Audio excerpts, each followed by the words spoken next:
Understanding Human Factors in Transfusion, Part 1. This is the first video of a two-part introduction into understanding human factors in transfusion by the serious hazards of transfusion.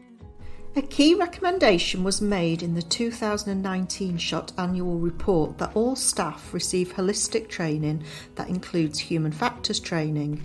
Here we provide an overview of human factors and the importance and role and application of human factors within transfusion. The Chartered Institute of Ergonomics and Human Factors define human factors as the scientific discipline concerned with the understanding of interactions among humans and other elements of a system. It is a singular phrase, human factors is, not human factors are, and it is established scientific discipline used in many safety-critical industries such as airlines and oil. Every day in the NHS, tens of thousands of patients are treated safely by dedicated healthcare professionals who are motivated to provide high-quality and safe clinical care.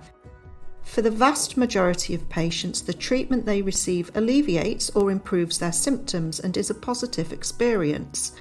However, an unacceptable number of patients are harmed as a result of their treatment or as a consequence of their admission to hospital, meaning we must look at systems. It is important that we do not focus on humans as a single entity, and human factors encompasses all of the factors that can influence the behaviour and performance of human beings in a system. It allows us to understand how people perform under different circumstances and why errors happen, and NHS England further described this as enhancing clinical performance through an understanding of the effects of teamwork, tasks, equipment, workspace, culture and organisation on human behaviour and abilities and application of that knowledge in clinical settings. Within transfusion, some of these familiar tasks may be recognised, and again, human factors should not be mistaken for only being about factors relating to the human themselves, as there are multiple environments, types of equipment and technology, and critical steps involved in the transfusion process.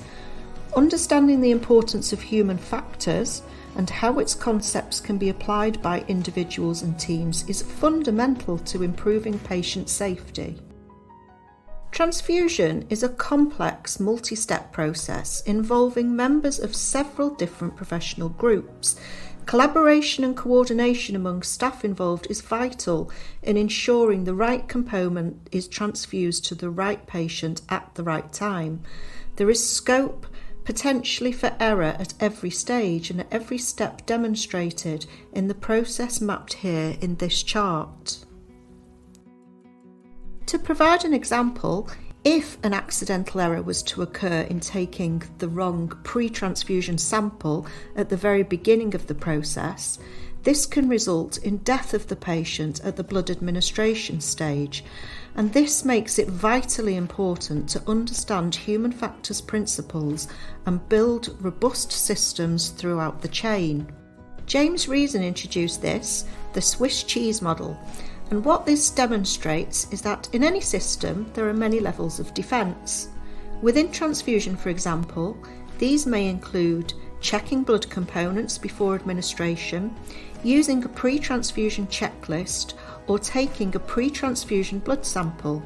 However, each level of defence has little holes or latent conditions which are caused by poor design, decision-making, procedures, lack of training, limited resources, staffing levels and such like. If these holes become aligned over successive levels of defence, they can create a window of opportunity for a patient safety incident to occur. Latent conditions also increase the likelihood that healthcare professionals will make active errors, for example whilst delivering patient care. And when a combination of latent conditions and active errors causes all levels of defences to be breached, a patient safety incident occurs. A badly designed system or piece of equipment could be categorised as human factors because it could lead to errors and incidents. Errors have been made in theatre with point-of-care testing. Similarities in these machines could result in errors. One is used for HB estimation and one for glucose estimation, but the devices look very similar. And this is an example of how systems and equipment could be set up to fail, and this could be an accident waiting to happen. To recap, the concept of human factors in transfusion has been introduced in Part 1, along with examples, definitions, and potential impact in practice.